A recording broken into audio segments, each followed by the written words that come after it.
ছত্রভঙ্গ করে, কিভাবে তারা বিস্ফোরণ করে, আমাদের পক্ষ থেকে বিরাট প্রশ্ন আমরা আপনাদের কাছে রাখি।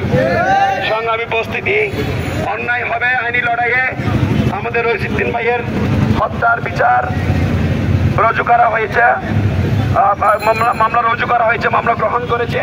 আমরা অনতি বিলম্বে এই মামলার তদন্তে যাদেরকে আসামি করা হয়েছে দ্রুত সে আসামিদেরকে গ্রেফতার করবে। আমরা স্বরাষ্ট্র উপদেষ্টা সহ দেশের সকল প্রশাসনকে আমরা সেক্ষেত্রে সহযোগিতা করার আহ্বান জানাই। এবং সাংবাদিক ভাইয়েরা গত 4-5 দিন ধরে যেভাবে আমাদেরকে সহযোগিতা করেছেন, সকলকে আমি আমার বাংলাদেশ ছাত্র সেনা কেন্দ্রীয় পরিষদের পক্ষ থেকে আপনাদেরকে আন্তরিক ধন্যবাদ এবং কৃতজ্ঞতা জানাই।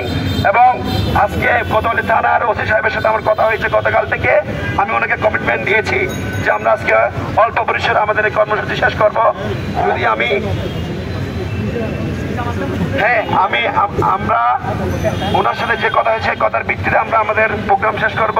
সর্বশেষ আমাদের বাংলাদেশ ইসলামী ফ্রন্টের সম্মানিত প্রেসিডিয়াম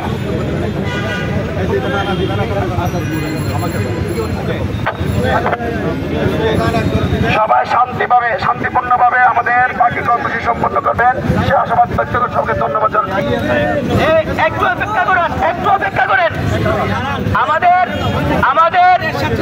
আমরা বিক্ষোভ মিছিলটা খুবই সংক্ষিপ্ত পরিসরে শেষ করব। আমাদের আজকের যিনি প্রধান অতিথি মহোদয়, বাংলাদেশ ইসলামী ফ্রন্টের সম্মানিত প্রেসিডিয়াম প্রধান অতিথি মহোদয় এখানে বক্তব্য দেবে। মাইকে যে স্লোগান হবে আপনারা একই স্লোগান দেবেন, অতিরিক্ত কোনো স্লোগান হবে না।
বিশৃঙ্খলা সৃষ্টি করতে না পারার মতন দেখতে পাচ্ছেন। এখানে আইন শৃঙ্খলা বাহিনী কেন্দ্র উপস্থিত হয়েছেন। জনগণের বিশৃঙ্খলা সৃষ্টি করতে না পারার মতন দেখতে পাচ্ছেন।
দেখতে পাচ্ছেন রাস্তাঘাটে যেন সাধারণ মানুষের যেন কোনো দুর্ভোগ না ঘটে, যেন চলাফেরা করতে পারে মতো সেই প্রত্যাশায় কাজ করছে কিন্তু বাংলাদেশ পুলিশ। আপনারা দেখতে পাচ্ছেন এখানে কিন্তু তারা যারা সাধারণ জনগণের যেন দুর্ভোগ সৃষ্টি না হয় সেই প্রত্যাশায় কিন্তু তারা কাজ করে যাচ্ছে। ইতিমধ্যে আপনারা লাইভে সরাসরি দেখতে পাচ্ছেন, মানে জনগণের সেবা দিয়ে যাচ্ছে। ইতিমধ্যে আপনারা কিন্তু দেখতে পাচ্ছেন দেশপতি যে যেগুলো দেখছেন ভিডিও শেয়ার করে দেখা শুরু করে দেবেন।